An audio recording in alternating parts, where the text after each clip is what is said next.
Good afternoon. I'm Dr. Bill Connick. I'm the Chief Medical Officer for MagMutual Insurance Company's Patient Safety Institute and your moderator for today's Cybercrime and Healthcare webinar. Thank you for joining us. We have a distinguished panel of speakers today who will be discussing cybercrimes and how your medical practice or hospital can be affected and what you can do to manage or mitigate your risk from a cyber attack. We expect the presentation to last approximately 30 to 45 minutes. I would encourage all of our viewers to sign into your YouTube account so that you can type in comments or questions throughout the program. Or you can email us at questions@magmutual.com. We will present your questions to the panel at the end, time permitting. At this time, please allow me to introduce our panel for today's webinar. Immediately to my right is attorney Scott Grubman. Scott is a partner with the Atlanta law firm of Chillivis, Cochran, Larkins, and Beaver. Scott was a former government prosecutor working as an assistant U.S. attorney and Department of Justice trial attorney. Scott now handles white-collar defense for healthcare companies and individuals in healthcare-related investigations and litigation. Next to Scott is David Benton. David is the Director of Digital Forensics for Alltep. Alltep is an international company devoted to cybersecurity and data forensics. David has served as the leader of numerous forensic investigative teams, including the U.S. Army Counterintelligence Group and the Georgia Bureau of Investigations. Next to David is Donna Grendel, founder and CEO of Cardin Compliance. Cardin Compliance provides privacy and security risk management consulting services, and they help organizations build and maintain cybersecurity programs specific to HIPAA and other security laws. On the far end of the table from me, we have Stephanie Dozier. Stephanie is an employee of MagMutual and the product lead for our cyber and regulatory liability insurance policies. So, as you can see, we have a great panel of speakers. Let's now get started with the formal program, starting with Scott Grubman, who will talk about privacy laws and provide some tips to help you avoid an attack. Scott? Thank you, Dr. Connick, and thank you for having me here. So I will talk about this from a purely legal perspective. I'm a lawyer, that's what I do. I've learned about the tech stuff over the years a little bit, but I'll leave that to the experts. So at the end of the day, of course, HIPAA is a law. It's a federal law. It was passed in 1996, so it's over 20 years old now. It applies to two groups of entities, covered entities, and for our purposes, that's going to be pretty much any healthcare provider, and business associates. Business associates are contractors, vendors, folks who do business with the covered entities whose job requires some sort of access to protected health information. And so that leads us to what HIPAA protects. HIPAA was designed to protect protected health information. That's a defined term under HIPAA. And a lot of people don't exactly know how broad, don't realize how broad protected health information, or PHI, is defined by HIPAA. There's some obvious examples, the actual notes that a doctor puts in the system, the history, the physical, all of that. But HIPAA defines PHI as individually identifiable health information, which includes things like demographic information. So I always remind people at the beginning that when you're talking about PHI, sometimes you might be dealing with information that you don't immediately think of as health information, but it can still be PHI under HIPAA. So what does HIPAA require? There's three components to HIPAA, very general components, and we'll talk about the details later. There is a privacy rule, a security rule, and a breach notification rule. And I'm going to talk about the privacy and security rules together because they're interrelated, and we'll talk a little more about the differences later maybe. But basically, both of those require covered entities and business associates to put into place appropriate and reasonable safeguards to protect protected health information, or PHI. So that's another point I always make generally about HIPAA, is HIPAA isn't about perfection.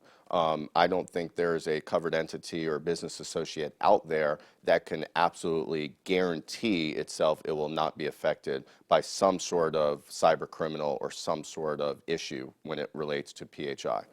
It's going to happen. What HIPAA is about is doing as much as you possibly can to try to prevent it and to try to mitigate against the risk if it does happen. And the word appropriate is in there, reasonable and appropriate. And what the government regulators have said, in this case, we're talking about OCR, which is the Office of Civil Rights for HHS. They are the government entity in charge of enforcing HIPAA compliance. What they have expressly stated in numerous documents that they've put out is HIPAA is not a one-size-fits-all law. There are some very baseline requirements that the government expects all covered entities and business associates to follow. But at the end of the day, it really depends on what type of entity you are, how big you are, etc. So that is kind of a very, very brief overview of the three components of HIPAA. We're going to talk a lot today about ransomware, and I'll let the experts talk about the technical component because I really don't understand the exact tech part, but I can tell you a little bit about the legal components of ransomware. The first thing people want to know is if we are infected by ransomware, and I read something earlier today that ransomware is becoming the most common type of malware out there. If we are the subjects of a ransomware attack as a practice group, healthcare provider, is that a breach under HIPAA? And the answer is everyone's favorite lawyer answer, it depends. I get to give that answer all the time. As a doctor, I would think your patients might get angry if that was your answer. It's great to be a lawyer, but it does depend.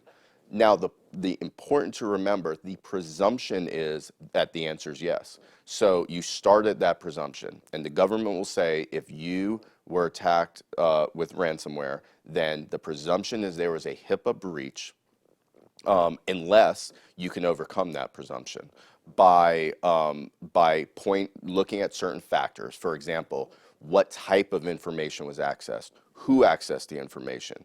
Can you, through a forensic analysis, determine whether or not the information was actually accessed? If you could look at all those factors and show that there is a low probability that PHI was accessed in an unauthorized fashion, then you could overcome that presumption. But until then, the presumption is there. Now, I talked about the privacy and security rules. There's also a breach notification rule. What happens if there is a breach? Well, if there's a breach, then you have to notify. You have to notify the patients, and the way you notify the patients depends on the type of breach and the size of breach.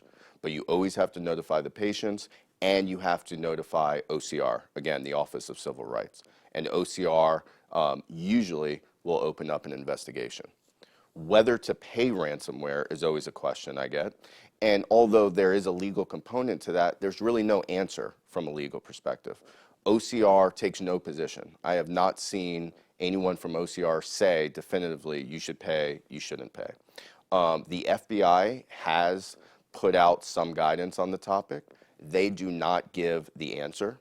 What they say is it's an individualized assessment and you have to make that choice. But they do put out information saying, look, if you pay, usually it's in Bitcoin or something like that, there's no guarantee that that's going to fix the issue. You're dealing with a criminal. So you're kind of working on a trust level with a criminal.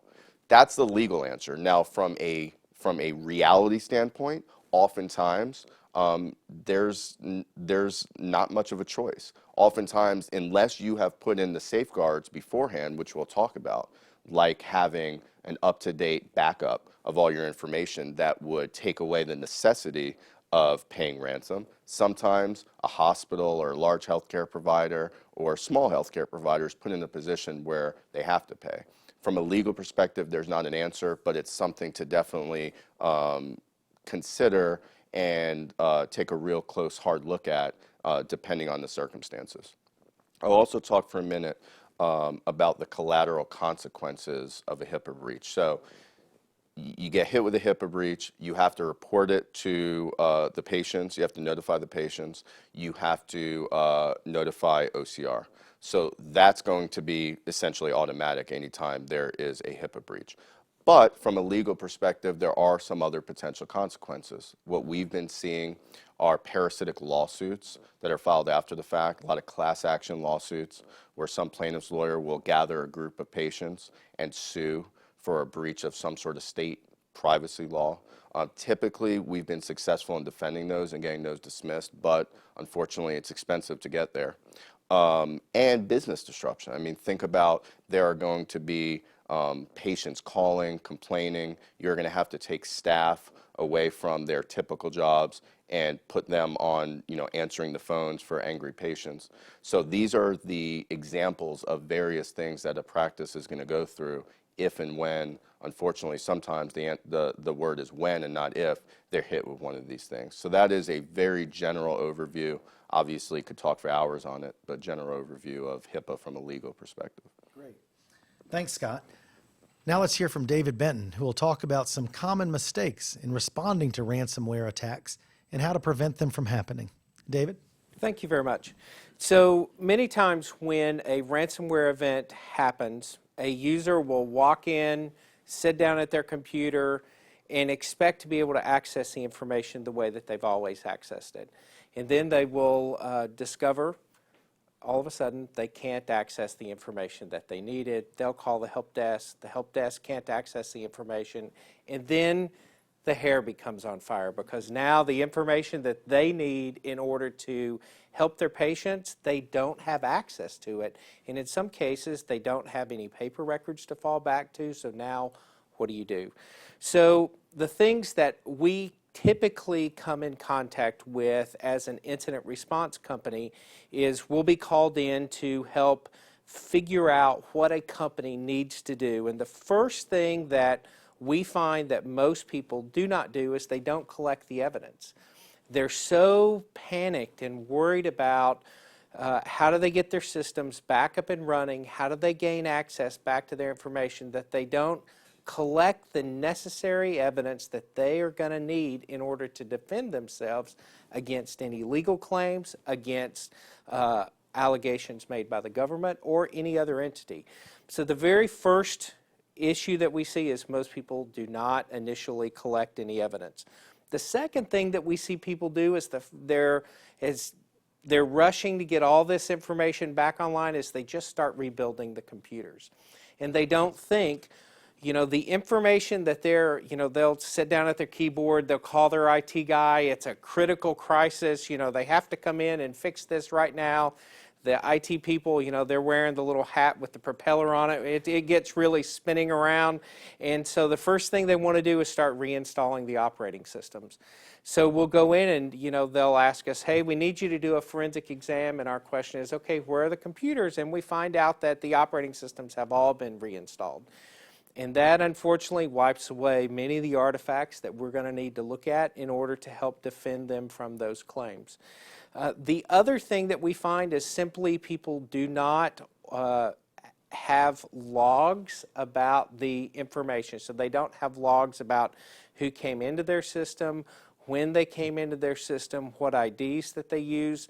Logging, for some reason people think it's a very complicated issue. It's an IT thing. Again, they want to leave that to the guy who's wearing the propeller hat. But in all reality, it's just about creating a good business practice that ensures that the information that you need is there when you actually need it.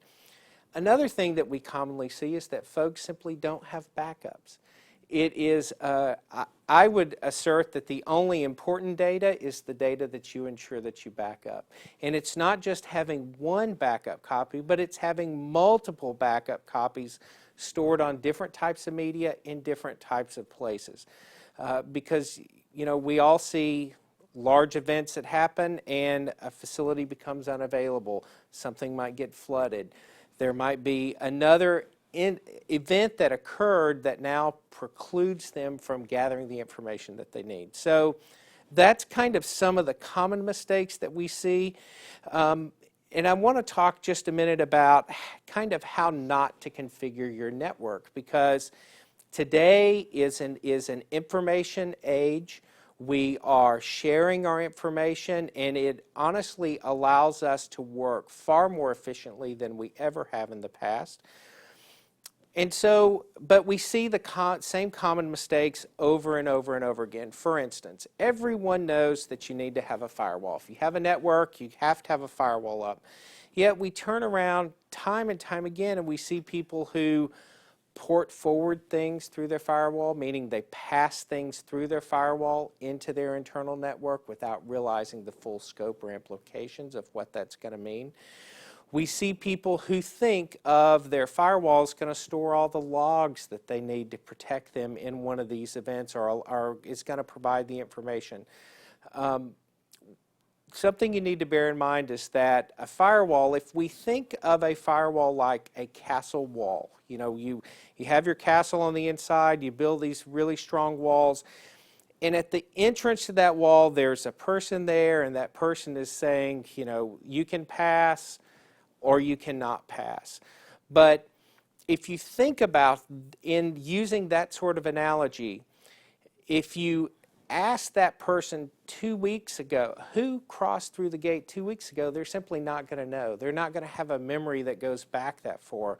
So you should realize that your firewall is not designed to store logs on. So, it's something that we go into over and over and over again, where we go in, we pull the firewall logs, and they only have 6 hours of firewall logs.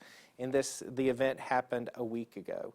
So remember, your firewall doesn't store log information. You need to have something called a syslog server, which can simply be another Windows computer that you move your logs off onto. The other thing that we see in networks is they're flat. And by flat, I mean they're not broken up, meaning any computer on that network can talk to any other computer on the network. Now, the challenge you run into with that from an IT perspective, when you're the college guy with the propeller hat running along and you just want to connect everything up and make it work right, from their perspective, they want everything to be able to talk. A network is supposed to be able to talk to everything. But from a security perspective, if you wall certain sections off, so for example, you might have your front office, those computers can only talk to those particular systems and maybe one other, or something of that nature. And then I want to talk just a minute about preventing ransomware. So how can you stop some of this stuff from happening? The very first thing is be aware of what you're clicking on. So just because it flashes up on your screen and says that you need to install it or that your system is out of date, you need to click that button and get that stuff on your system. That is absolutely not what you need to do. If you don't know what you're clicking on or what it does, you need to have your IT people handle that for you. The other thing is you need to have a strong password. We all come back to strong passwords. So the question that I always get is, what's a strong password? From my perspective, it is something that is at least 14 characters long and has multiple combinations of special characters, lowercase, uppercase, and numbers. So those sorts of things. Finally, you want to turn off any of your unused accounts. So if you have employees that are leaving and you're just leaving the accounts on the network and you're not cleaning up, it's just like the trash in your house. You want to make sure you take the trash out and just disable those accounts. You don't necessarily want to delete them, but just disable them so that you're doing good hygiene. Thank you. Well, thank you for that sage advice, David. Let's now hear from Donna Grendel, who will provide some additional insight on ransomware and what you should do if you were attacked. Donna? Thanks for having me. And well, these guys have hit on a lot of those things you have to be concerned about. We generally are assisting the victims, if you will, through the process. And yes, that is a fact-specific determination, the legal parts of whether or not you have to notify the patients and the Office for Civil Rights during a breach, excuse me. So we must figure out, has the evil actor, or the bad actor as we say, infiltrated your network and been in there doing things? Because there are cases where the hacker has been in there for a while and then they launch the ransomware from within your network. Well, clearly you don't know what they've been doing in there, so we've got to figure out if that's happened. There are other kinds of ransomware that actually remove the data. They simply tell you, we're honest hackers, and if you pay us, we'll give you access to your data, and nothing else has occurred, but that's not true, because they're honest hackers. We should believe them. But those people that are in that bind where they have to pay, because they don't have an adequate backup and those kind of things, yes, it makes it a bit more complicated, because if you're having to pay, then we also don't have the evidence, as David's talking about sometimes because you don't get the keys, and we've got a much bigger problem.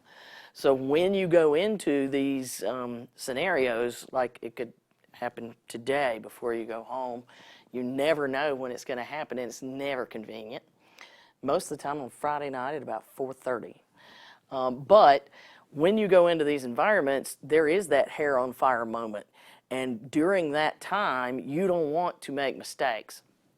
It's very important to understand you have to have the investigation period.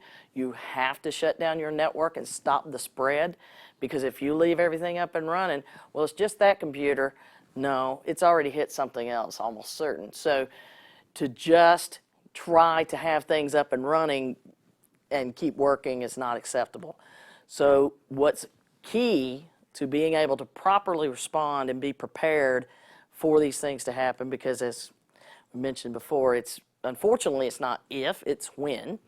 You have to be a prepared individual to know what everyone's going to do in this environment.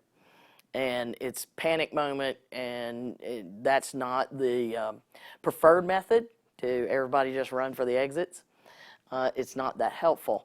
So one of the things that's just come out recently is the Poneman Institute released a study of global data breach expenses. And surprisingly, healthcare led the league in batting average. But $380 per record is what they have estimated the latest numbers to be. At $380 per record, well, that's not too bad if it's one patient.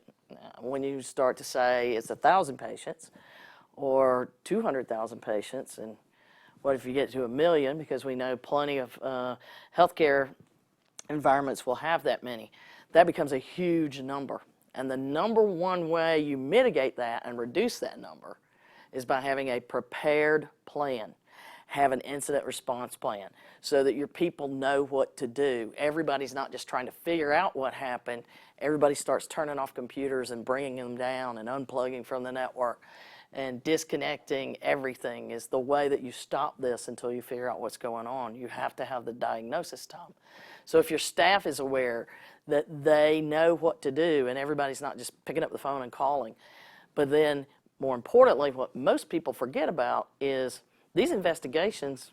David can tell you, it's not going to be tomorrow he'll get back to you. They last for days, sometimes weeks. And your business still has to be running, and we don't know when you can be back up and running on your computer systems. So we call that the business continuity plan, and conveniently it's also a requirement of HIPAA. So having that business continuity plan means, how do I keep my business up and running? How do I continue to see patients? How am I going to take phone calls and run my business if all of my computers are down in my office? Do you have a plan for that? Sometimes it takes a few days to ramp that up, but most people now are developing those plans. Without one, then you're developing it in the heat of the moment. It becomes much more expensive. So you save $19 a record if you have a plan, right off the top. If you have a well-trained staff, you save another $11 or $12 a record. So it's all about having that plan and knowing that this is a thing that can happen. And we're too big to fail, or we don't have anything anybody wants, or, oh, our IT guy says he's got it. Those are not the plans that you need to have.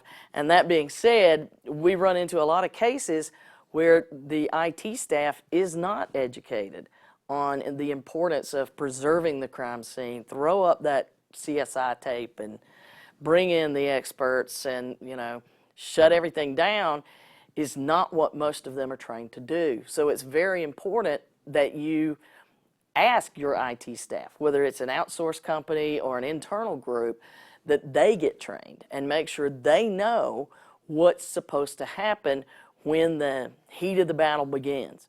Because again, this is not going to be something that you'll just have any advance warning of. There was a recent timetable story in the Buffalo News about the Erie County Medical Center. They got hit, and their systems all shut down at 3 a.m. on Palm Sunday morning. And all of them started blinking red, you don't have access to your files. So they were able to implement their plans and take action even at 3 a.m. on a Sunday morning. And while many of our listeners here may not be operating at 3 a.m. on a Sunday morning, they'll certainly have that moment where they come in at 8 a.m. on a Monday morning and the problem will be there as well. So it's important that we have a plan for it to happen, but on the flip side of that, the goal is for it to not happen or to at least reduce the opportunity. And again, that's training your people. And it's all about the people, because people are involved either in a malicious way, which is quite unfortunate, and people are involved in a innocent, I'm not paying attention or I had no idea kind of manner. And in either case, you've also got the criminal who's involved on the other side. So the more that you train your people and they're prepared to recognize a phishing scam, recognize an online scam, and certainly don't call Microsoft when the message pops up. So thanks. Thank you, Donna. Lastly, let's hear from Stephanie Dozier about what MagMutual can offer its policyholders or would-be policyholders to protect them from some of these cyber issues that we've heard about today. Stephanie? Thanks, Dr. Connick.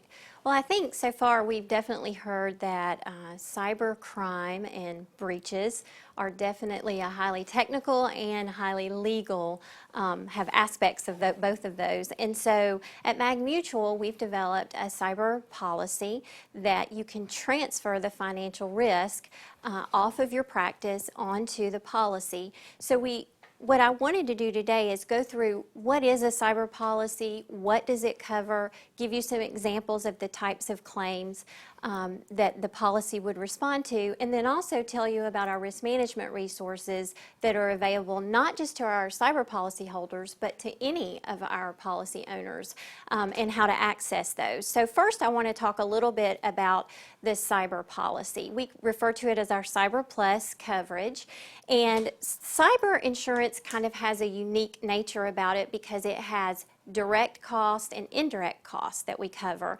We refer to them as first-party claims and third-party claims. And what I mean by that is first-party claims are the things that you incur in a cyber event that you have to pay directly out of pocket. The third-party claims are when someone else is typically alleging or suing you for some type of wrongdoing or negligence. So the first three coverages under the policy are liability coverages. There's three coverages called multimedia, security and privacy liability, and privacy regulatory defense and penalty. So I want to tell you a little bit about each one of those and kind of give you an example of the type of claim that that particular coverage would pick up. The multimedia is for your online and offline media. So this includes your websites, any print advertising material that you have. And so if someone alleged that you infringed upon their trademark or their copyright, or you libel or slandered them on your website, that's what multimedia would pick up. The security and privacy liability is coverage for after a breach occurs, quite often in kind of the timeline from the time the breach occurs down the line. Typically there will become a class action suit from your patients whose records were breached, especially if it's a large breach. So the practice can be sued in this class action lawsuit for the negligence for allowing that information to be breached. And so the policy picks up the defense cost coverage for going to court and helping defend you against those allegations. The next liability type coverage is the privacy regulatory defense and penalties, and these are your HIPAA fines and penalties. I think we've already heard today that HIPAA is very involved when it comes to the privacy and security of your patient data. And so therefore, if there is a breach, there is always typically going to be an investigation, and typically they may or may not find some wrongdoing on your part. So if that happens and you are assessed fines and penalties related to that, then the policy picks that up. So those are the three liability coverages. Now I want to talk about the direct first-party coverages that the practice will have to pay or the healthcare facility will have to pay if a breach or cybercrime occurs. And breach event cost is the one that everyone's most common with, because these are the costs that immediately happen once a breach occurs. So it's your patient notification costs, setting up a call center, the letters, the cost that it, the actual paper stamps and everything that you have to send out for notifying your patients.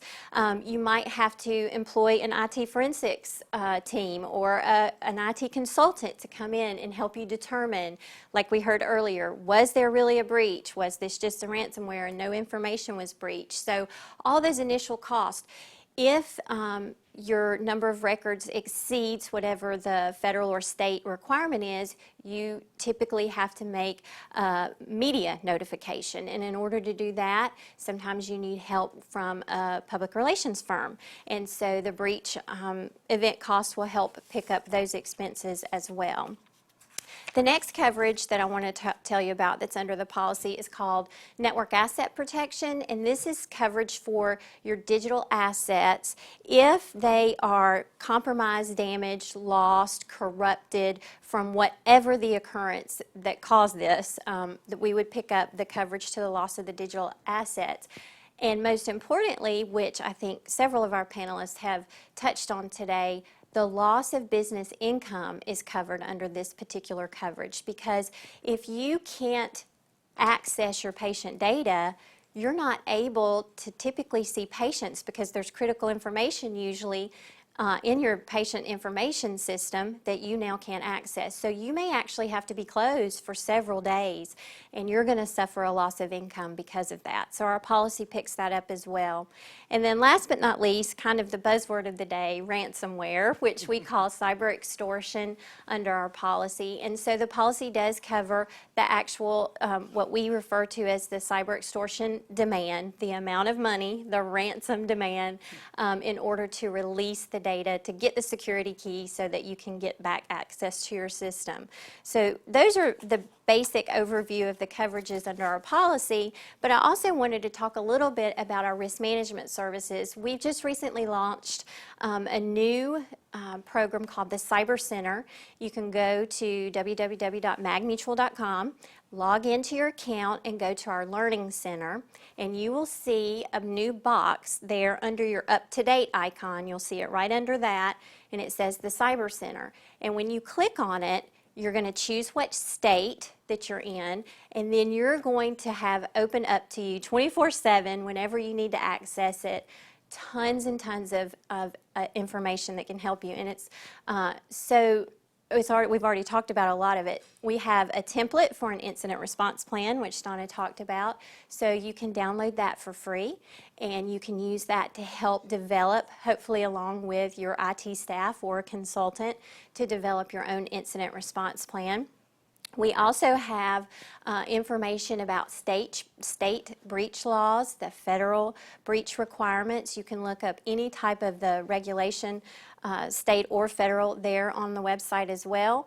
There's training webinars and training tools for your staff, so you can download that information and also find resources there for different types, like your employees maybe at your front desk that need to develop certain things and be aware of certain things, or the practice administrator. There's different resources there for different types of jobs within your practice. There's also different I guess you could call them security analysis checklists that you can take and test and see where you score against other practices or other healthcare entities. So that's a little bit about our cyber liability program and also about our risk management resources at MagMutual. And thanks for having me. Thank you, Stephanie.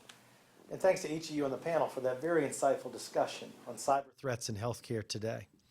We do have time for a few questions, and we've received several from the audience throughout the program, which I will now present to the panel. Stephanie, first question's for you.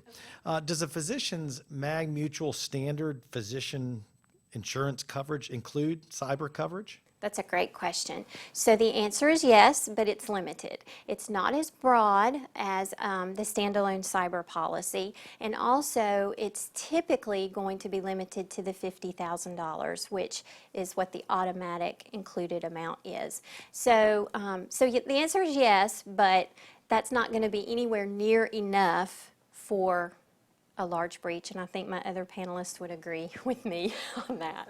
Yeah, I mean, if I could jump in and piggyback, that's absolutely correct. And I don't work for MagMutual, so but I've seen it. I've seen it in a number of matters where, for a large-scale incident, particularly if it's a larger provider, where I mean, literally within a couple of days, that $50,000 could be gone. And it's kind of funny for me to see, because in these type of matters, legal fees are often a fraction, at least at the beginning, of what really needs to be spent. You know, you have the tech folks, you have all these other people that, then you have the mailings. I've had matters where just the mailing to all the patients via first-class mail could get into the six figures. So I did want to piggyback and say I have personally seen that, and that's absolutely true. Thanks very much. Yes, Donna, please. The $380 number that I mentioned earlier, if you want a better point of reference, just to say the low-end number across all industries around the world in the global study was $141 per record. So you can pick somewhere between $141 and $380, whichever one you want. If you've got 200,000 patients on file, 50,000 is gone. And when you think from a technology perspective, the cost that it is going to take to back your systems up and store the data somewhere else safely is minuscule compared to what the costs are going to be once an incident occurs and you're down for some period of time. Sure. A question for the entire panel. You each have different backgrounds and come at these problems from different perspectives. If somebody is a victim of a cybercrime or thinks they may have been, who should they call first? I would say in this audience, I would say that MagMutual would probably be the best place to start, whoever the contact is at MagMutual, because we all have, and I think all of us would take the call and, you know, route everyone to the right place. But I think the folks at MagMutual would know the right people to call to bring in, because you are going to need the legal help, you're going to need the tech help, you're potentially going to need the PR, the this, the that, and the other thing. So that's what in this location, I would say call MagMutual, and they're very good at routing you to the right people and getting people to the practice ASAP to start taking care of the problem. So from my perspective, the first call is the first number listed in your incident response plan, which is to activate the incident response team internally to get everybody on board, to call all hands on deck. We have a problem. We need to we need to deal with this right now. You know, it is literally the code blue in the hospital that you're hitting. From an IT perspective, you pull it off the shelf, you open it up, we activate the plan, and then we deal with it from there. Excellent. Yes, I'm a big proponent of that incident response plan. I'm like, yay, David. But the other piece of that is make sure your tech staff is shutting your system down. Right. You know, you unplug everything, turn everything off. I don't care what it is. That's the safest way to stop the spread. So first call, stop the spread. But that can be part of your incident response team that's activated when an IT person gets wind of it and starts unplugging things. The other hand's calling everybody. Because the thing to bear in mind is the person who sits down and logs in and doesn't have access to any of their system anymore is usually not the decision maker inside the organization. Right. You know, they're not going to be the one who can call the police or something like that. There's going to be someone in that group, but they can get the right people involved internally and then figure out where to go from there. David, I appreciate yours and Donna's points about planning. I think that's very important. I also appreciate your point about how the tech, the person at the keyboard, may be the most important person to keep your system secure.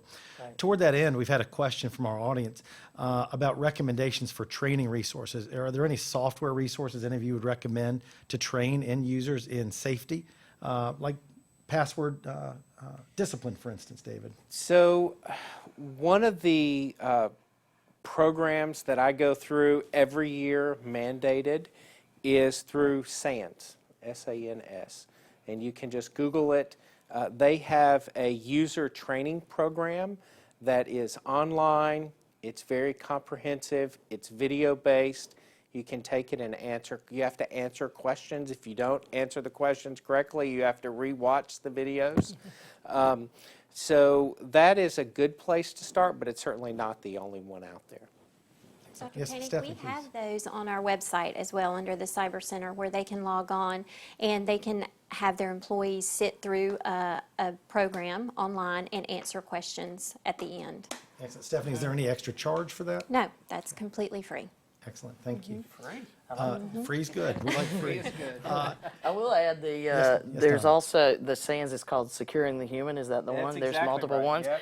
But ONC and OCR, the Office for the healthit.gov, and Medscape also have video training about mobile devices, and they even have a little video game you can play to learn about privacy and security. It's a really interesting game, but that's other free of charge resources that if for an employee training program, that's a key piece. But consistency is, and over, would be the most important. Once a year is not enough. Thank you. Question for the panel. How will a healthcare entity know it has been attacked? Does it sometimes go on, does an attack go on without a provider knowing about it? And what's usually the first sign? So with ransomware, it is they are unable to access their data. That's usually the first big flashing indicator. You know, they might walk in, they've left their computer running over the weekend, but they turned their monitor off, so they turn their monitor on, and it says in big red letters, your data has been secured, in maybe English and a few other languages located conveniently underneath there. So that is certainly one rude way to get woken up in the morning with, you know, as you get your coffee and as you're just trying to get started. Unfortunately, though, if you have someone which is creating a persistent threat, meaning, you know, they're not doing, because a ransomware is more of a smash and grab, right? They're going to hit you and they're running away and they want some money from you. But a more advanced, more stealthy attacker is going to try to establish persistence inside your network. And typically we see that persistence on the scale of around 6 months up to approximately 2 years. So they can be in there for a long time, and these are people who are moving in and out of your network and accessing your information maybe without you even knowing they're there. Wow. Monitoring your traffic, and voicemails are now included in your systems. This report from the Poneman Institute said that it was 191 days on average, and it took roughly 60 some odd days to mitigate. Thank you. Scott, a question from the audience for you. Is compliance with HIPAA security rules sufficient to guard against cyber risk? No, I don't think so. I think most people would probably properly view it as a good starting place. The guidance that I've read from government entities, which is where I look for the guidance, because those are going to be the folks that are going to be coming after you potentially if this happens, is that what's required by HIPAA, they kind of view as the bare minimum standards. Like, you have to do that. If you don't do it, automatically, you know, you're going to get fined, you're going to be in trouble. I'd be interested to see what the tech people say too, but there are so many other things that I think from a technical perspective and a legal perspective you have to do. For example, I have seen, you could control by implementing the security safeguards internally. You could control you could try to control what happens with your own system. Even then, criminals could come in an unauthorized fashion. But what about the folks that you work with? A lot of breaches that I've seen do not start within the I don't know what the technical word for it is though, but within the practices system. The vulnerability is actually with a third party that connects to your system. Because think about all of the vendors and contractors that can connect to your system through technology to transfer medical records. Now all these systems talk to each other. You know, your practice's e-market system could talk to the pharmacy, could talk to the hospital, et cetera, et cetera. Well, so now it's not enough to just make sure your system is secure. What about your business associates? We taught make sure you sign a business associate agreement. That's an example of a bare minimum. You have to have a business associate agreement in place. If you don't, you're going to get in trouble. That is the clear black letter law. But this is a great example because having the business associate agreement in place is not enough. The business associate agreement is a contract. It says things. It makes representations. It says we as a covered entity will do certain things and you as a business associate will do certain things. So instead of just having the business associate agreement in place, make sure that both sides of the business associate agreement are following it. Make sure your business associates are taking their responsibilities seriously. For a lot of the bigger entities I've actually seen entities require go to their vendors and say, look, if you want to do business with us, then you're going to have to show us, you're going to have to prove to us that you've gone through all of the steps to make sure your system is secure.